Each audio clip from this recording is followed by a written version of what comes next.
I'm not sure how you guys are feeling about Call of Duty at the moment, but to be honest, I've not been having the best time with it.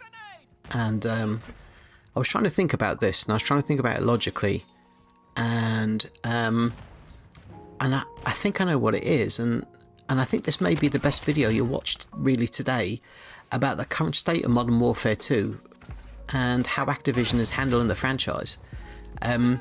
So, you know, first things first, I'd like to get a few reasons behind why I believe what I've got to say about Modern Warfare 2 and Call of Duty is relevant to the franchise and its current state. So let's break them down for you. Number one, I am a really long time fan of Call of Duty, and I've owned every single Call of Duty that has ever been made, including expansion packs. I love the franchise. Number two, I have a disposable income that could easily allow me to purchase pretty much whatever I wanted from the COD store. So anything they wanted to put out there, if it was decent quality and it was worth the money, you know, I'm the sort of person who they should be aiming for. I've got the money in my pocket and I could buy it if it was priced sensibly and if it was half decent. Number three, I really like to spend my free time playing games. And since the first Call of Duty came out, it has predominantly been Call of Duty that I've been playing. Number four, and this is probably one of the most important ones, and the reason why I believe what I've got to say about Call of Duty is probably quite truthful and is a little bit surprising. So here it is. I am right in the middle in terms of my skill level of Call of Duty. I'm not going to get any better.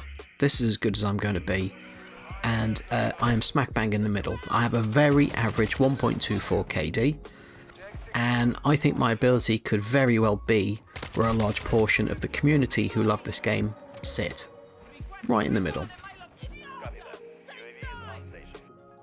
And this is exactly why I feel my statement at the beginning of this video is correct. I do think I'm positioned to give an even-handed approach to Call of Duty, its mechanics, how it fares against the older games, and where I think it sits in terms of fun, playability, and where it will sit if it carries on the way it's going. Okay, so first things first. There are many excuses that get thrown about every time good players complain about Call of Duty and its current state, but I really don't think that'll apply to me, and it can't apply to me. I am not good enough, and I've never really been good enough to tear up a lobby in Call of Duty, and yeah, I can at times hold my own and I have some really good games, but I'm not an absolute monster at Call of Duty. And I'd go as far as to say I am the median of the game, because my skill really is completely middle ground at 1.24 KD. I know a lot of problems can be attributed in Call of Duty to some of the changes they've made over the last couple of years. I mean, the perks have been changed this year for what seems to be no good reason. The timer on them makes no sense, nobody likes it, but they're still not listening. It's insane, to be honest. So that's one reason why, you know, the game could be failing. The kill streaks are the same kill streaks we've had for years now, so they're getting a little bit boring, and they're weaker than they used to be, and also harder to earn, for a multitude of reasons, more of which I'll cover in a moment.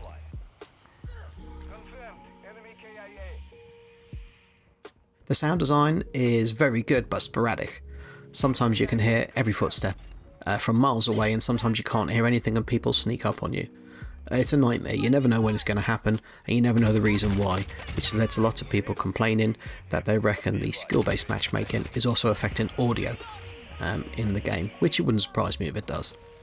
And this is the point where we get into what I firmly believe is the problem with the franchise, and why I think I'm in the best position to mention it, as I am what you would call smack bang in the middle of the average Joes in Call of Duty. The problem is engagement-based optimization, or SBMM, skill-based matchmaking. Yeah, I know everyone says that, but hear me out. The gameplay that you've been watching in the background is quite literally the best game I had in maybe 5 hours of playtime, and in every other game on that night, I got my arse handed to me like I'd never played the game before. Now, that's fine. You know, if I'm having an off night, that's fine. but that is 95% of the time when I play the game. Now, if an average middle-of-the-road player like myself, with a KD of only 1.24, is getting destroyed game after game after game after game, there is something seriously wrong with the tuning of that engagement-based optimization system, or at least the formula that is using to match up the players. But here's the thing, it's not only the dying over and over and over again that causes the frustration.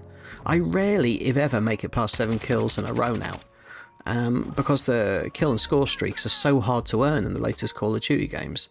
You kill one person, you die. You kill one person, you die. And because of that, engagement-based optimization quite literally locks off a whole section of the game to me now. So I will never really get to use the top kill streaks or the top score streaks. It just won't happen.